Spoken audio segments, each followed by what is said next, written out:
জয় যিশু। ঈশ্বরের কাছে কি অসম্ভব বলে কিছু আছে?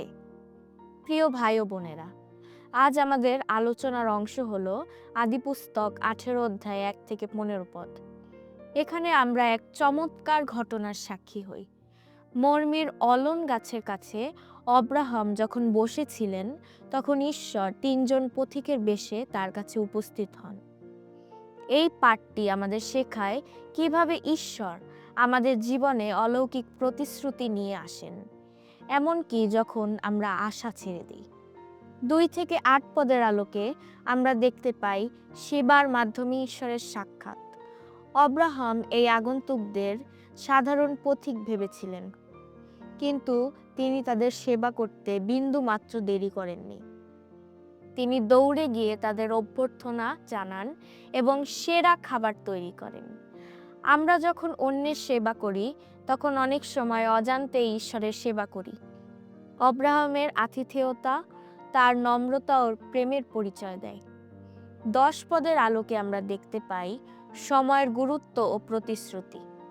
সেই আগন্তুকদের একজন, যিনি স্বয়ং প্রভু ছিলেন, বললেন, আগামী বছর এই সময়ে আমি নিশ্চিতভাবে ফিরে আসব এবং তোমার স্ত্রী সারার একটি পুত্র হবে। অব্রাহাম এবং সারা দুইজনই তখন বয়সের ভারে নুজ্জ ছিলেন। মানবিক দৃষ্টিতে এটি অসম্ভব ছিল। 11 থেকে 12 পদের আলোকে আমরা দেখতে পাই সারার হাসি এবং আমাদের অবিশ্বাস। তাঁবুর আড়ালে দাঁড়িয়ে সারা যখন এই কথা শুনলেন, তিনি মনে মনে হাসলেন। তিনি ভেবেছিলেন, এই বৃদ্ধ বয়সে কি আমার সন্তান হবে? আমাদের অনেক প্রার্থনা যখন অনেক দিন ধরে অপূর্ণ থাকে, আমরাও সারার মতো সন্দিহান হয়ে পড়ি। আমরা বাস্তবতার মাপকাঠিতে ঈশ্বরকে বিচার করতে শুরু করি। এবং সর্বশেষ 13 থেকে 15 পদের আলোকে আমরা দেখতে পাই ঈশ্বরের অমোঘ প্রশ্ন।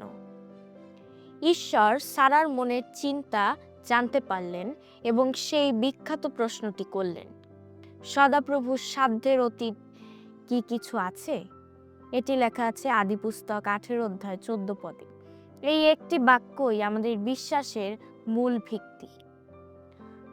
আসুন ভাই ও বোনেরা, আজকের এই পাঠের মধ্য দিয়ে আমরা চিন্তা করি, আপনার জীবনে কি এমন কোনো পরিস্থিতি আছে যা আপনার কাছে অসম্ভব মনে হচ্ছে?